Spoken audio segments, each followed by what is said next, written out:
Oi, pessoal! Meu nome é Kizzy Chaves e sejam bem-vindos ao nosso canal Mãe de Prematuro.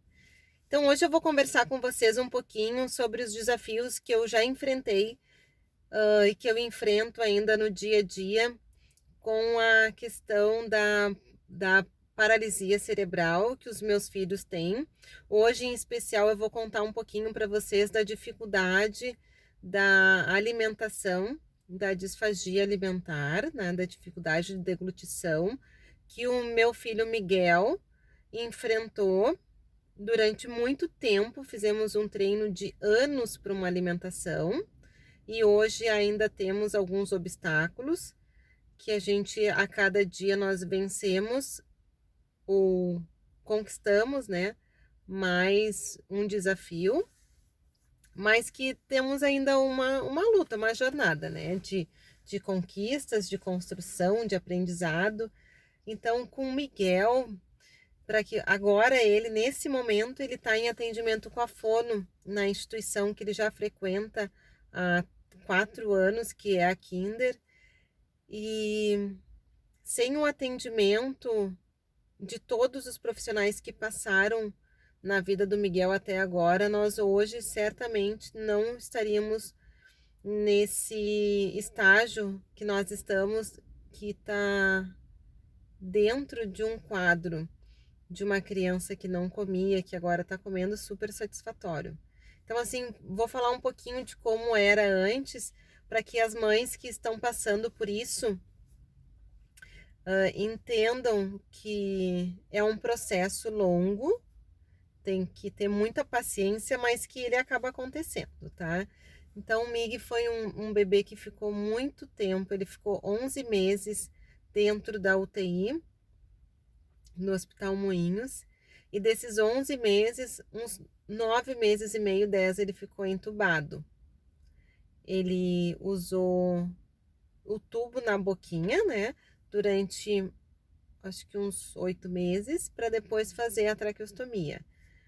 Então ele foi um bebê que já não mamou, né? Então ele já, o que ele tinha de na boquinha dele era sempre um tubo ou uma sensação ruim de aspiração, porque as mães que têm um filho que tem traqueostomia ou que estão entubados sabem que as aspirações elas são constantes e que isso é uma prática, uma rotina bem desagradável, uma rotina que eu não sei para a criança, mas para as mães que estão ali junto, ela é bem dolorosa, porque a todo momento tem que estar aspirando.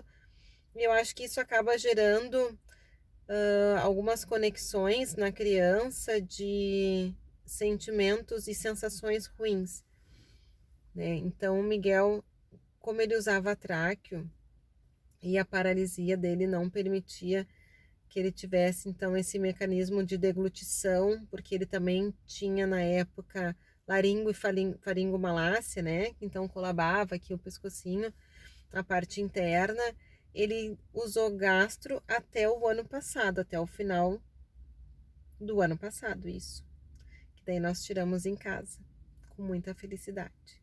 Mas isso passou-se 7 anos. Então, até a gente chegar nesse momento, foi um caminho muito longo, um pouco duro, sofrido, né, com muitas alegrias também, mas um caminho longo. Então lá atrás, quando o Mickey era bebezinho, ele não podia comer porque ele fazia microaspirações. Então tudo que ele botava na boquinha dele ia para o pulmão. Então ele não tinha essa liberação da ingestão de alimentos.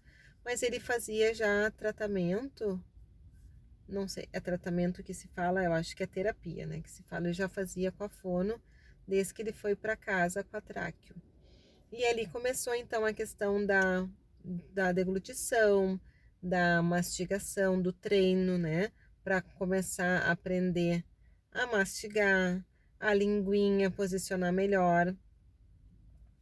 Com o tempo, depois de. O Miguel acho que já estava com acho que uns 3 aninhos, não, 2 aninhos, a gente teve indicação de uma fono que ela é especialista em deglutição, em fazer as crianças comerem, se é assim que se diz. Nós então buscamos esse atendimento E ali, então, com técnicas bem específicas, o Miguel começou a evoluir muito bem. Devagar, gradativamente, mas evoluir bem nessa parte da deglutição. Então, ele começou comendo água espessada. Então, quem tem criança que usa gastro, a maioria para beber a água tem que espessar. O líquido ele não pode ser fluidinho, porque eles fazem microaspirações ou aspiração. Então a gente coloca um espessante alimentar na água, essa água ela vai ficar numa consistência que a fono vai indicar se ela tem que ser mais pastosa, mais mel. Ela indica a consistência e a gente faz em casa esse preparo e oferta para a criança. Então ele começou comendo água, uma água pesadinha, né? Tipo uma gelatina. E nós devagarinho fomos iniciando a alimentação. Mas pensa numa criança que só em ver um prato de comida já chorava, já gritava, porque ele tinha aversão à comida, ele não queria comer de forma alguma. E foram anos, acho que durante um ano o Miguel comeu só sopa liquidificada. Além de liquidificada, ela tinha que ser coada, peneirada. Tinha que ser bem lisa, ralinha. E aos poucos a gente foi aumentando a consistência. Depois a gente foi aumentando os gruminhos na sopa. Depois, num outro processo, bem mais à frente, nós começamos a colocar o alimento no pratinho dele triturado todo separado. O arroz era pasta de arroz, a carne era pasta de carne, o brócolis era o purê de brócolis e assim ia. Então era tudo separado e tudo processado, peneirado, liquidificado durante mais um ano, acho que foi nessa luta. Então durante esse ano todo a gente fez isso e aos poucos ele então começou a enxergar o pratinho colorido e a provar os sabores que antes eram todos misturados.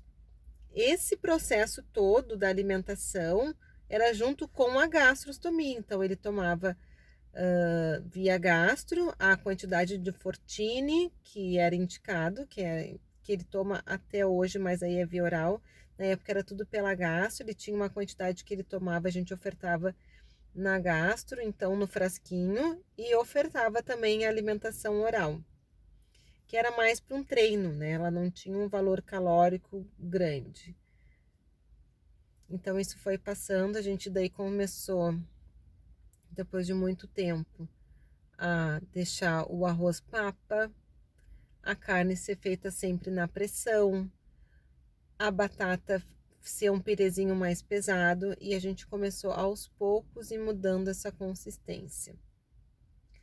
Lá no ano passado, o Miguel, desde o início do ano, ele já não se alimentava mais via gastrostomia, mas ele tinha gastro. A alimentação dele era toda via oral, de uma forma, a comida era a comida da família, que nem a gente chama, não era mais um preparo separado para o Miguel. O arroz eu cozinhava ele só um pouquinho a mais, mas era comida da família. A quantidade que ele come é uma quantidade satisfatória e naquela época também era satisfatória. Então, junto com o nutrólogo dele e o gastro, a gente fez algumas combinações de ajuste de fórmula, porque como ele não tomava via gastro, aquele valor energético, ele tomava via oral, através da alimentação do café da manhã, misturado na frutinha, no iogurte, e ele não pode até hoje ter a ausência dessas calorias, porque como o MIG tem espasticidade também, que deixa a musculatura mais durinha, então é como se ele tivesse quase que o tempo todo fazendo um exercício físico, fazendo um abdominal, fazendo, né? Então ele tem que usar toda uma musculatura e ele usa de forma até involuntária, e ele está sempre tendo um gasto calórico muito grande. Então ele até hoje faz a ingesta dessas calorias. Então com a orientação do nutrólogo e do gastro, a gente conseguiu fazer o desmame da gastro dele. Ele ficou daí mais 6 meses com a gastro sem uso ali na barriguinha dele. E pra gente chegar então no final do ano, ele liberar, ainda com algumas restrições, algum receio, porque o Mig perde peso muito rápido e ganha peso muito devagar, né? E chegamos então a esse estágio, acho que com muita insistência da mamãe aqui, de falar pro médico que ele estava comendo bem, que ele já tinha condições, que estava 6 meses sem comer nada sem se alimentar pela gastro. Então ele autorizou que eu fizesse a retirada em casa, porque quem tem um filho que tem gastro sabe que é muito simples, é só porque acontece muito de cair a gastro. Foram 7 anos usando a gastrostomia e muitas vezes caiu a gastro, eu tive que repassar em casa. E como eu sou da área da saúde, então eu já sabia qual era o processo, eu mesmo fiz a retirada por orientação médica, não indico para ninguém, tá? O médico me orientou, sabia então que eu tinha condições disso e assim que a gente fez. Então, assim, gente, como é difícil essa questão alimentar, sabe? Porque ela mexe muito com frustração. A gente acaba ficando muito frustrado porque a gente, no nosso entendimento, o se alimentar é um processo natural, normal. E o se alimentar envolve prazer, né? Envolve harmonia, a família em volta. Todo mundo, a maioria das pessoas gosta de comer, né? Come com prazer, tem vontade de comer um alimento. Por exemplo, a criança adora uma porqueira, que nem eu digo, adora comer um sorvete, adora ir no Mac, adora uma pizza, né? Uma lasanha, uma comida gostosa. E o Miguel, até então, ele não tinha essas preferências, ele não demonstrava ter vontades de comer nada. A questão de sentar com a família na mesa e degustar um prato gostoso com especiarias, né, um ingrediente diferente, para ele isso não tinha prazer nenhum. Isso acaba gerando uma frustração. Durante muito tempo a gente não podia ir num restaurante porque sabia que não ia ter uma alimentação adequada para ele, que ele não ia conseguir comer, que ele ia ficar nervoso, que ele ia chorar, que ele ia se engasgar. Enfim, tem N questões que envolvem a disfunção alimentar, a disfagia alimentar. E como isso foi difícil. E hoje em dia, que nem no final de semana, tô me mexendo aqui por causa do sol. Nós fomos viajar e daí nós paramos numa pastelaria e o Miguel comia pamonha até então. Pamonha? É pamonha, é o milho aquele. E dessa vez eu pedi uma torrada de queijo para ele e ele comeu, então assim, o Mig vai fazer 8 anos em dezembro. Foi a primeira vez que eu consegui pedir uma torrada de queijo para ele tomar de café da manhã junto conosco. Que até então ou tinha que ser alguma coisa muito molinha, ou dar para ele antes, ou levar o lanchinho dele. E dessa vez sim a gente conseguiu ficarmos todos juntos ali na mesa e tomar o café da manhã juntos, né? Enfim, é um processo longo. Eu acho que hoje o Miguel come tudo picadinho, ainda não come na mesma consistência que eu como, ou que tu comes, ou que uma criança de 8 anos típica come, ou que o meu outro menino, o Pedro, come. Ele precisa ainda ser tudo mais picadinho, só que a gente consegue então ter uma tranquilidade maior para alimentação. Gente, não existe milagre, né? Não tem processo rápido. Quando a gente fala assim em paralisia cerebral ou de disfagia, cada criança tem o seu tempo, cada criança tem o seu tipo de lesão que permite ou não alguns ganhos, outros não, enfim, né? Eu sei que para os pais a gente tem que ter muita paciência, como sempre. Eu dizia que eu tinha que fazer uma meditação e de vez em quando eu tenho que fazer, sabe? Porque assim, respirar fundo, porque não é fácil, de vez em é um tempo diferente, né? Se Se o Pedro, meu outro guri, se ele come em 10 minutos, o Miguel precisa de 20 para comer, né? Então, a gente precisa do tempo dele, né? Ele tem que ter o tempinho dele. E daí tu tem que ter paciência, né? Tem que ter paciência, porque é um dia após o outro, é uma refeição após a outra. E nós estamos sempre juntos, né? Eu tive uma grande parceria nessa empreitada que eu chamo Alimentar com Miguel, que é a tia Rô, a Rosvita, que me ajudou e me ajuda até hoje. E com muita paciência me auxiliou nesse processo todo com o Miguel. É sempre bom se a gente pode contar com alguém para nos ajudar quando a gente está mais cansado, né? Aquele dia que tu precisa descansar um pouquinho ou que tu não tá com tanta paciência quanto deveria ter, então ter alguém para poder dividir, né? Mas é isso, assim, eu acho que tem muitas crianças que usam gastro, né?